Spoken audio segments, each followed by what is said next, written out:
Friends, myself Bhavna Kutadiya, standard 6 Bal Ram कथा। उसमें हमने 7 चैप्टर तक पढ़ाई की है। ये ओनली अवर नॉलेज के लिए है। और उसका 8वां पार्ट है सीता की खोज। ओके, यानी कि भगवान राम सीता की खोज कैसे करते हैं उसके बारे में विस्तृत समझूती होगी। राम के मन में कई प्रकार के प्रश्न थे, आशंकाएं थी।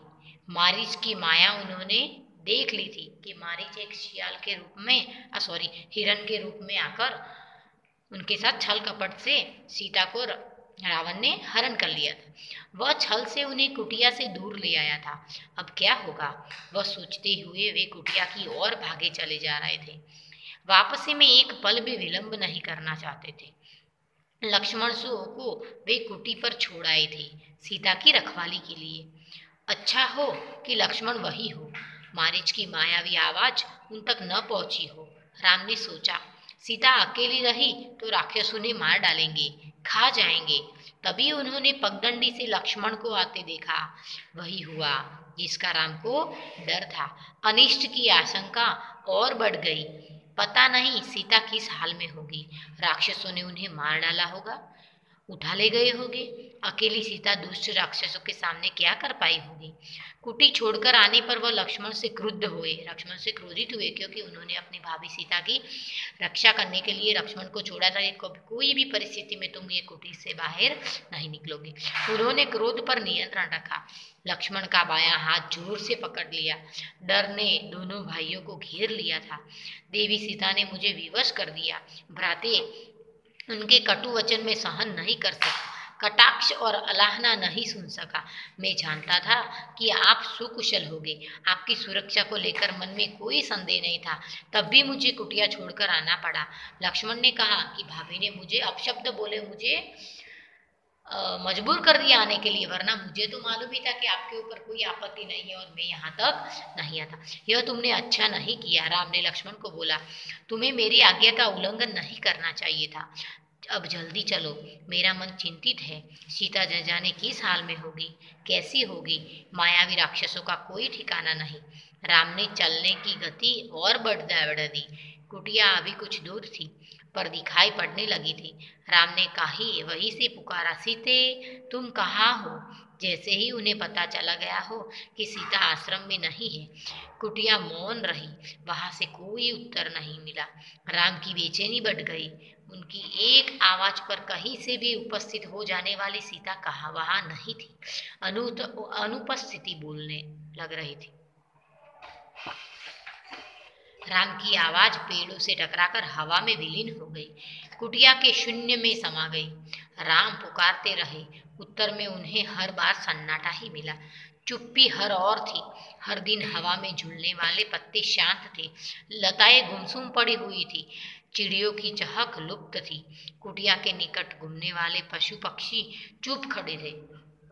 सब शब्द। राम भागते हुए आश्रम पहुंचे। कुटिया में जाकर देखा, सीते सीते पुकारते उन्होंने आसपास की हर जगह देखी। पेड़ों झाड़ियों के पीछे गए, उन स्थानों की ओर भागे जहां सीता जा सकती थी। सीता का वह कहीं पता न था। शोक के व्याकुल राम रोने लगे। सीता के बिछुड़ना उनके लिए असहनीय आघात था। वे सुध बुध भुला बैठे। विरह में वे गोदावरी नदी के पास गए। उससे पूछा, तुमने सीता को कहीं देखा है। नदी ने कोई उत्तर नहीं देखा। वे पंचवटी के एक वृक्ष के पास गए, सबसे पूछा, कोई सीता का पता बता दे। हाथी के पास गए, शेर से पूछा, फूलों के पास रुके, चट्टानों पत्थरों से प्रश्न किया। शोक संतप्त राम भूल गए कि चट्टानें नहीं बोलती, पेड़ पौधे बात नहीं करते, उनकी भाषा मौन है, उनके उत्तर भी मौन है। राम अपनी सुध-बुध खो बैठे, क्योंकि सीता झोपड़ी में नहीं थी। राम की मानसिक स्थिति विक्षिप्त वैसी थी। एक बार उन्हें लगा कि सीता बड़ी है, वही है कुटिया के पास, अभी भागकर पेड़ के पीछे छिप गई है उन्हें खिंचाने के लिए। मेरे साथ परिहास मत करो सीते। राम उसे पेड़ की ओर दौड़ पड़े। वहां कोई नहीं था। वे निराश होकर पेड़ से नीचे बैठ गए। राम का दुख लक्ष्मण से देखा नहीं जा रहा था, उनका व्यवहार सहन नहीं हो रहा था। वे राम के निकट गए, विलाप करते राम से कहा, मैं सीता के बिना नहीं रह सकता, तुम अयोध्या लौट जाओ लक्ष्मण, मैं वहां नहीं जाऊंगा, यही प्राण दे दूंगा। मैं सीता के साथ आया था, उसके बिना कैसे लौटूंगा, नगरवासियों को क्या मुंह दिखाऊंगा, तुम जाओ, मुझे यही छोड़ दो। आप आदर्श पुरुष है, आपको धैर्य रखना चाहिए, इस तरह दुख से कातर नहीं होना चाहिए। हम मिलकर सीता की खोज करेंगे, वे जहाँ भी होंगी हम उन्हें ढूंढ निकालेंगे। देखो लक्ष्मण क्या बोलते हैं कि आप तो एक धैर्य, एक वीर पुरुष है और आप ऐसे शक्ति हार नहीं सकते, हम दोनों मिलकर सीता को ढूंढेंगे, सीता हमारी प्रतीक्षा कर रही होगी।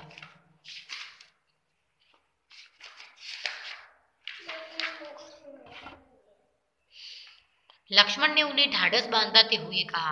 राम शांत हुए, पर थोड़ी ही देर में हाँ प्रिय करते हुए पुनः विलाप करने लगे। इसी बीच आश्रम के आसपास भटकने वाला हिरणों का एक झुंड राम लक्ष्मण के निकट आया। राम को लगा कि हिरण सीता के बारे में जानते हैं, उन्हें कुछ बताना चाहते। हे मृग, तुम ही बताओ सीता कहाँ है? राम ने पूछा। हिरणों ने सिर उठाकर आसमान की ओर देखा और दक्षिण दिशा की ओर भाग गए। राम ने संकेत समझ लिया, हमें सीता की खोज दक्षिण दिशा में ही करनी चाहिए। उन्होंने लक्ष्मण से कहा, हिरण उसी ओर गए हैं। वन में भटकते हुए उन्होंने एक टूटे हुए रथ के टुकड़े देखा, मरा हुआ सारथी और मृत घोड़े भी थे। वन में रथ का क्या प्रयोजन, उसने टूटने का क्या अर्थ? राम असमंजस में पड़ गए, क्योंकि वो रथ किसका था? रावण का। लगता है थोड़ी देर पहले यहाँ संघर्ष हुआ है। लक्ष्मण ने कहा, यह पुष्पमाला वही है जिसे सीता ने वेणी में गूंथ रखा था। निश्चित तौर पर सीता राक्षसों के चुंगल में फंस गई है।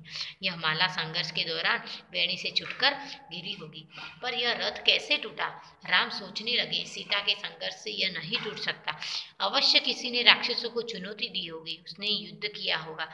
वहां थोड़ी ही दूर राम ने पक्षीराज जटायु को देखा, पंख कटे हुए, लहूलुहान, अंतिम सांस गिनते हुए। हे राजकुमार, सीता को रावण उठा ले गया है, मेरे पंख उसने काटे। सीता का विलाप सुनकर मैंने रावण को चुनौती दी, उसका रथ तोड़ दिया, सारथी और घोड़े को मार डाला, स्वयं रावण को घायल कर दिया, पर मैं सीता को नहीं बचा सका। रावण उन्हें लेकर दक्षिण पश्चिम दिशा की ओर उड़ गया। कहते कहते जटायु ने प्राण त्याग दिए। राम ने आगे बढ़ने से पहले जटायु की अंतिम क्रिया की। वे सोचते रहे, पछताते रहे, यह कैसा विधान है, मैं तो कष्ट में ही हूँ, मेरी सहायता करने वालों को भी इतना कष्ट। राम की आंखें नम हो आई, उन्होंने जटायु को अंतिम बार प्रणाम किया। जटायु ने सीता के बारे में महत्वपूर्ण सूचना दी थी, रावण का नाम बताया था, दिशा बताई थी जिधर सीता को लेकर वह गया। राम जटायु की चिता के पास मौन खड़े थे। यह समय विलाप करने का नहीं है, हमें तुरंत दक्षिण पश्चिम दिशा की ओर जाना चाहिए, सीता उधर ही होगी। लक्ष्मण ने तत्परता दिखाई। लक्ष्मण बोल उठे कि हमें जल्दी से वहां जाना चाहिए। आगे का मार्ग और कठिन था। राम और लक्ष्मण को लगभग हर दिन राक्षसी आक्रमणों से जूझना पड़ा। उनकी कठिनाइयों आई, अवरोध मिले, दोनों राजकुमार प्रत्येक बाधा पार करने जगे। उनके सामने लक्ष्य स्पष्ट था, दिशा तय थी, उन्हें कोई नहीं रोक सकता था। वन मार्ग जितना कठिन होता था, उनकी दृढ़ता बढ़ती गई। वनवासी राजकुमार प्रतिदिन सुबह उठते और दक्षिण दिशा की ओर चल पड़ते। एक दिन यात्रा के प्रारंभ में ही एक विशालकाय राक्षस ने उन पर आक्रमण कर दिया। उसका नाम कबंध था। कबंध देखने में बहुत डरावना था, मोटे मांस पीढ़ जैसा, गर्दन नहीं थी, एक आंख थी, दांत बाहर निकले हुए, जीभ सांप की तरह लंबी और लटपटाती हुई। राम लक्ष्मण को देखते ही कदम प्रसन्न हो गया। उन्हें दोनों हाथ फैलाए, एक एक हाथ से दोनों भाइयों को पकड़कर हवा में उठा लिया। उसे मनमांगा आहार मिल गया था। बैठे बिठाए वह अपने शिकार को भुजाओं के लपेटकर वह मुंह तक ले जाता। इससे पहले ही राम लक्ष्मण ने अपनी तलवारें निकाल ली, एक झटके में कबंध के हाथ काट दिए। उसके हाथ धरती पर गिर पड़े। कबंध उनकी शक्ति और बुद्धि पर आश्चर्यचकित रह गया। कौन हो तुम दोनों? उसने पूछा। हम अयोध्या के महाराज दशरथ के पुत्र है, राम और लक्ष्मण। रावण ने राम की पत्नी सीता का हरण कर लिया है, हम उन्हीं की खोज निकले हैं।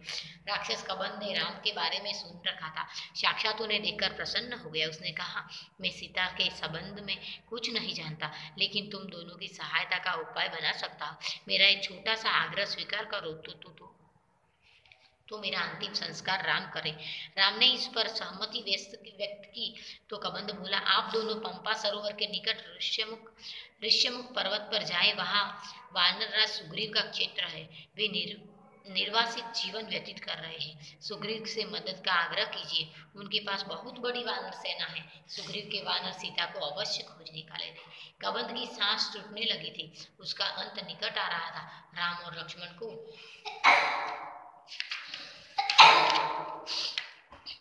अपने निकट बुलाते हुए उसने कहा, पंपा सरोवर के पास मातंग ऋषि का आश्रम है, वही उसकी शिष्या सबरी रहती। आगे जाने से पूर्व सबरी के अवश्य मिले। यही बोलते बोलते कबंध ने प्राण त्याग दिए। राम ने अपना वचन पूरा करते हुए उसका अंतिम संस्कार किया और पंपासर की ओर चल पड़े। कबंध की बातों से राम तो बहुत ढाढ़स हुआ। सीता तक पहुंचने की आशा बलवतीत हुई। राम को सुग्रीव की क्षमता और उनकी वानर सेना की शक्ति का पता चला था। वे जल्दी सुग्रीव तक पहुंचना चाहते थे। ऋष्यमुख पर्वत का रास्ता पंपा सरोवर होकर जाता था। पंपासर का प्राकृतिक सौंदर्य अद्भुत था। मतंग ऋषि का आश्रम उसी सरोवर के किनारे था। लता कुंज से घिरा हुआ सरोवर का पानी मीठा था। सबरी की कुटिया का आश्रम में ही थी। वह ऋषि की शिष्या थी। उसकी आयु बहुत हो गई थी, जर्जर काया, लेकिन आंखें ठीक थी। हर पल राम की प्रतीक्षा में खुली हुई। ऋषि ने उसे बताया था कि एक दिन राम आश्रम में अवश्य आएंगे और उससे मिलेंगे। राम को आश्रम में देखकर सबरी बहुत प्रसन्न हुई।